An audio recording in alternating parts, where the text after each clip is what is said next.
हम हर वर्ष अपने प्राण प्यारे आराध्य देव का प्राकट्य उत्सव मनाते हैं। आज करुणानिधान सर्वलोक महेश्वर भगवान परमात्मा परब्रह्म श्री कृष्णचंद्र जी ये करुणा करके समस्त जीवों को परमानंद प्रदान करने के लिए ही प्रकट हुए।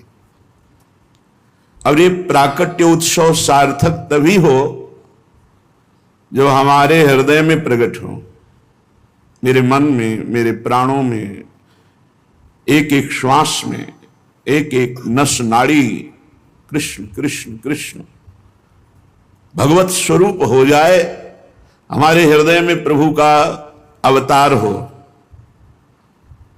हमारे हृदय में भय प्रगट कृपाला दीन दयाला। तो हमारी जितनी आसुरी प्रवृत्तियां हैं, राक्षसी प्रवृत्तियां हैं, राक्षसी प्रवृत्ति उसे ही कहते हैं स्वसुख वांछा, दूसरों से वस्तु व्यक्ति स्थान से जो सुख भोगने की लालसा है उससे आसुरी प्रवृत्ति कहते हैं। अपने आसु माने प्राण, प्राणों के पोषण के लिए, इंद्रियों के सुख भोगने के लिए जो हमारी वृत्ति है उसे आसुरी प्रवृत्ति कहते हैं। और भगवान का प्रादुर्भाव आसुरी प्रवृत्ति को जड़ मूल से नष्ट कर देता है। हमेशा भगवत चरणारविंद का आश्रय लेकर प्रार्थना करें कि भगवान हमारे हृदय में प्रकट हो और हृदय की समस्त आसुरी वृत्तियों का नाश होकर भगवदाकार वृत्ति हो। यही हमारे जीवन का परम लक्ष्य है। देवकी वसुदेव जी ने महान तप किया कि संसार का स्वामी भगवान मेरा पुत्र बने। नंद यशोदा जी ये सब महान तप संपन्न, इनको सुख प्रदान करने के लिए भगवान प्रकट हुए। ये दुराचारियों का विनाश तो बहुत साधारण सी बात है। श्री सुखदेव जी कहते हैं कि उस समय की बात है जब लाखों राक्षसों ने, असुरों ने, दैत्यों ने राजाओं का रूप धारण करके पृथ्वी में आतंक मचा रखा था। अहंकार से भरे हुए, बल से भरे हुए पृथ्वी को आक्रांत कर रखा था। आक्रांत पृथ्वी त्राण पाने के लिए रो रही थी। ये उस समय की बात है जब यदुवंशी राजा शूरसेन माथुर मंडल, सूरसेन मंडल का मथुरापुरी में रह करके शासन करते थे।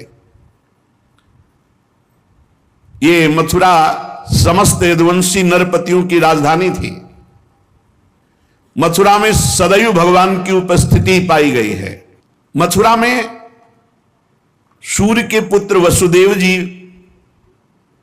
का विवाह देवकी जी के साथ हुआ। ये उस समय की बात है जब नवविवाहिता पत्नी देवकी को रथ पर विराजमान करके वसुदेव जी ले जा रहे थे। कंस बड़ा बलवान, स्वभाव में धूर्तता, वसुदेव जी से कहा मैं रथ हाँकूंगा, मेरी बहन है। और रथ के घोड़ों की लगाम पकड़ ली, स्वयं रथ हाँकने लगा। रथ चल पड़ा। जिस समय घोड़ों की लगाम पकड़कर कंस रथ हाँक रहा था उसी समय स्पष्ट आकाशवाणी हुई, अरे मूर्ख, जिसको तू रथ में बैठाल कर लिए जा रहा है उसकी 8वें गर्भ की संतान तुझे मार डालेगी। भोजवंश का कलंक। आकाशवाणी सुनते ही कूद पड़ा रथ से, तलवार खींच ली और बाल पकड़े देवकी के। वसुदेव देवकी के लिए आदेश किया तत्काल हथकड़ी बेड़ियों से जकड़ करके इनको कैद खाने में डाल दिया जाए और बहुत ही कठोर पहरा लगा दिया जाए। वर्ष वर्ष में जो संतान होती